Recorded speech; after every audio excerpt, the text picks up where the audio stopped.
Hello students, all the students of class 9th, we are back again and it's a brand new class and we are going to start poetry section. We are going to study whenever the classes will run. We are going to learn all the stories of our English book. But the poems are a little bit difficult and little bit typical for you to understand because they contain some different sort of ambiguous meaning. So I am going to make it clear for you. This is the first day I am going to start your poetry. For class 9 the first poetry is the road not taken. Road not taken माने रास्ता जो लिया नहीं गया. इसके poet जो हैं Robert Frost. He was an American poet. वो एक अमेरिकी पोइट थे. लेकिन ताज्जुब की बात, आपको बड़ा आश्चर्य होगा कि उनकी कविताएं जो हैं, भले ही वो अमेरिकन पोइट थे लेकिन उनकी सबसे पहली कविताएं इंग्लैंड में पब्लिश हुई, ना कि अमेरिका में. Okay, so there might be some discrepancies. We cannot think about that, what could have happened so that there was the publication of his poems in Britain rather than in America, although he was an American. The road not taken, रास्ता जो नहीं लिया गया. The road not taken माने वो रास्ता जिस पे नहीं चला गया. ठीक है, पथ जिस पर नहीं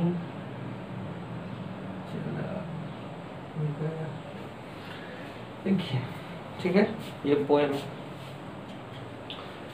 ये पोएम जो है वो बेसिकली आपकी लाइफ के बारे में है. ठीक है ना, आपके लाइफ में, और या फिर every time you have two choices. या तो आप उस चीज में रहिए या उससे बाहर निकल जाइए, या फिर आप इस दो रास्तों में से एक रास्ता, दो चीज़ों में से एक चीज़, दो सिचुएशंस में से एक सिचुएशन, हार्ड और इजी. ठीक है, डिफ़िकल्ट और इजी थिंग दोनों में से एक चुनना है. द डिफ़िकल्ट पार्ट और द इजी पार्ट वो चुनना है. योर हैप्पीनेस और अदर्स हैप्पीनेस, तुम्हारी खुशी है दूसरी खुशी, ये चुनना है. ओके, तो इस तरह के ऑप्शंस आपके लाइफ में आते हैं, आपको चुनना होता है. तो इसी का कविता है two roads diverse in a yellow would. देखिए, येलो वुड क्या होता है? येलो मतलब वुड मन होता है जंगल, और येलो हो गया है यानी कि ऐसा जंगल है जहाँ की पत्तियां अब सूख रही है. पतझड़ का मौसम में पीली हो गई हैं पत्तियां. तो पत्तियां जब पीली हो जाती है तो जंगल कैसा दिखाई देता है? पीला दिखाई देता है. ठीक है, अब रोड से आप समझ लीजिए अपनी लाइफ के बारे में. एक रास्ता जो है वो आपके जीवन को दर्शा रहा है कि आपका जीवन, ठीक है ना, जीवन में दो रास्ते हैं. Two roads diverge in a yellow would. ठीक है ना, आपके जीवन में दो रास्ते हैं और वहाँ पे कई सारे पेड़ हैं. कई पेड़ मतलब आपके जैसे बहुत सारे लोग हैं जो मुरझा चुके हैं रास्तों पे चल चल के, उनको येलो वुड कहा गया है. दो रास्ते, डाइवर्ज का मतलब होता है मुड़ा होना. मुड़ा होना. ठीक है, येलो वुड मतलब जंगल में दो रास्ते मुड़े हुए थे. And sorry I could not travel both, माफ कीजिएगा मैं दोनों पे नहीं चल सकता. And sorry I could not travel both, माफ कीजिएगा मैं दोनों पे नहीं चल सका, ये चल सका. एंड बी वन ट्रेवलर, क्योंकि मैं वन ट्रेवलर, केवल एक ही अकेला यात्री था, क्योंकि रास्ते दो थे लेकिन अकेला यात्री था. लॉन्ग आई स्टूड का मतलब होता है देर तक मैं खड़ा रहा. लॉन्ग आई स्टूड मतलब देर तक मैं खड़ा रहा. And look down one as far as could, और मैंने एक रास्ते को, one and look down one मतलब एक रास्ता, मैंने एक रास्ते को लुक डाउन मतलब देखा. As far as I could, जहाँ तक दूर तक मैं देख सकता था. To where it bent in the undergrowth. Undergrowth क्या होता है? जैसे ये रास्ता बना है और यहाँ पे अचानक पेड़ आ जाते हैं और रास्ता इधर जाके मुड़ जाता है. ठीक है, आपको यहाँ तक रास्ता दिखाई देता है लेकिन इसके आगे नहीं दिखाई देता क्योंकि यहाँ पे घास फूस होती है. तो उसी घास फूस को, जो घास फूस जम जाती है रास्ते के किनारे को, उसी को ही अंडरग्रोथ कहा जाता है. ठीक है, तो पोइट जो है जंगल है, पोइट खड़ा है और उसे रास्ते कितने दिख रहे हैं?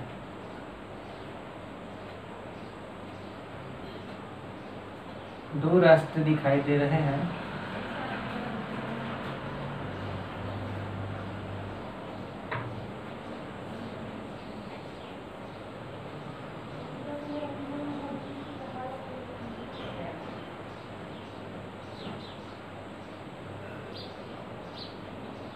सॉरी, पेंटिंग थोड़ी सी गड़बड़ है। पोएट सोच रहा है कि कौन से रास्ते पर जाए। उसके पास दो रास्ते हैं, या अंडर ग्रोथ, यहाँ पर अंडर ग्रोथ है यानी घास जमेगी, ठीक है ना। और खड़े होकर दो रास्तों को देखता है। अगले ये समझ में आया, अगला देखते हैं। बेंट मतलब मुड़ा होना, जाके यहाँ से मुड़ जाता है रास्ता। अंडर ग्रोथ यहाँ पर घास उगी होती है। Then took the other just as fair and having perhaps the better claim because it was grassy and wanted be though as far as that took the other. फिर मैंने कहा कि रास्ता वो एक देख रहा था लेकिन उसने दूसरा रास्ता चुना। टुक द अदर मतलब वो जो रास्ता देख रहा था वो रास्ते पे नहीं गया, दूसरा रास्ता ले लिया। Just as fair and having perhaps the better, just as fair मतलब जैसा पहला रास्ता था वैसा ही दूसरा रास्ता भी था। एज फेयर का मतलब क्या बोल रहा है, ठीक सेम, जैसा पहला रास्ता था वैसे ही दूसरा रास्ता भी था। And having perhaps the better claim, और हैविंग परहैप्स द, और शायद बेटर क्लेम मतलब होता है दावा। माने ये रास्ता जो था इस पे हम क्या कर सकते हैं, दावा कर सकते हैं कि रास्ता बेहतर था, बेटर था, ठीक है ना। ये रास्ता, ठीक है ना, पहले वाले रास्ते से क्या था, बेटर था। उसने क्या किया, पहले रास्ते को देखा, जहाँ से वो रास्ता मुड़ गया तो उसने उस रास्ते को नहीं चुना, उसने दूसरा रास्ता ले लिया। और वो ये बोल रहा है कि एज फेयर, बिल्कुल वैसा ही रास्ता था। एंड हैविंग पर, और शायद उससे भी बेहतर था, ठीक है। Because it was grassy and wanted wear. अब देखिए इसमें इसका मीनिंग समझना हमको। अब उसने वो दूसरा रास्ता क्यों लिया पहला देखकर, क्योंकि ग्रासी मतलब अभी भी उस पर घास है। देखो जिस रास्ते पे अगर आप बहुत सारे लोग चलते हैं तो उस रास्ते की घास क्या होती है, चिमट जाती है या फिर मुरझा जाती है। लेकिन जिस रास्ते पर लोग नहीं चलते हैं वहाँ की अभी भी ग्रासी होता है वो रास्ता, यानी कि उस पर घास ही घास भरा है, क्योंकि उस पर तो कोई चला ही नहीं है। जब चला ही नहीं है कोई तो उस पर घास ही भरी होगी। तो वो उस रास्ते पे चला क्योंकि वो रास्ता घास से भरा था। एंड वांटेड वियर, और वांटेड वियर मतलब कम चला गया था। वांटेड वियर माने कम चला गया था, बिकॉज वो रास्ता घास से भरा था और कम चला गया था। Though as far that the passing there had won them really about the same. लेकिन though as far, हालांकि for that the passing there, थोड़ी दूर गुजरने के बाद, as for that passing there, अब जब थोड़ी दूर गुजरने के बाद had won them really about the one मतलब यूज किया जाने को वन कहा गया है। कुछ दूर जब पहुंच जाता है उस रास्ते पर, क्योंकि वो रास्ता क्या होता है, घास से भरा होता है, और वांटेड भी कम चला गया होता है। उस रास्ते पर जब वो जाता है तो उसे वो रास्ता बेहतर लगता है, इसलिए जाता है। हालांकि जब वो कुछ देर passing there, as for that passing there, थोड़ी देर जाने के बाद, had one the same, one मतलब वो देखता है कि रियली अबाउट द सेम मतलब बिल्कुल, रियली मतलब एकदम सच्चा, एकदम वैसे ही जैसे कि पहले रास्ता चला गया था उसी तरह दूसरा रास्ता भी वर्न हो गया था, यानी कि उस पर भी लोगों ने बहुत चला था। बात समझ में आ रही है आपको, जैसा पहला रास्ते पर चला था वैसे ही दूसरे रास्ते पर चला था। देखिए समराइज करेंगे इसे। जब कभी रास्तों को देखता है, दो रास्ते दिखते हैं उसे, उन दो रास्तों में से वो एक को देखता है लेकिन उस पर नहीं चल के दूसरे पे जाता है। दूसरे को इसलिए जाता है क्योंकि वो रास्ता ग्रासी और वांटेड वियर, मतलब कि ग्रासी मतलब वो भी घास को, अगर कोई जगह हरी भरी है यानी कि वहाँ पे लोग कम जाते हैं, अगर वहाँ पे लोग ज़्यादा जाएंगे तो हरी भरी नहीं रहेगी क्योंकि वो पैरों से कुचलेंगे, उस पर चलेंगे। वांटेड वियर कम यूज किया गया, लेकिन जब वो कुछ दूर चलता है तो उसे पता चलता है क्या, कि ये रास्ता भी काफ़ी उपयोग किया गया है। बात समझ में आ रही है। ऐसे पोएम को, 5 लाइन के पोएम को क्विंटेन कहते हैं। 5 लाइन के जो स्टेंजा होते हैं इसको स्टेंजा कहा जाता है। पोएम का जो पार्ट होता है 5 लाइन जिस स्टेंजा में होती है इसको क्विंटेन कहते हैं। Quintain 5 lines in each stanza of the poem, in each stanza of the poem is known as quintain. बात समझ में आ गई आपको। तो इसका मतलब ये है, देखिए जीवन में हमेशा दो रास्ते होते हैं, एक वो रास्ता जिसपे सभी लोग नहीं चलते हैं और एक वो रास्ता जिसपे सब लोग चलते हैं। Now you have to decide which way you have to go.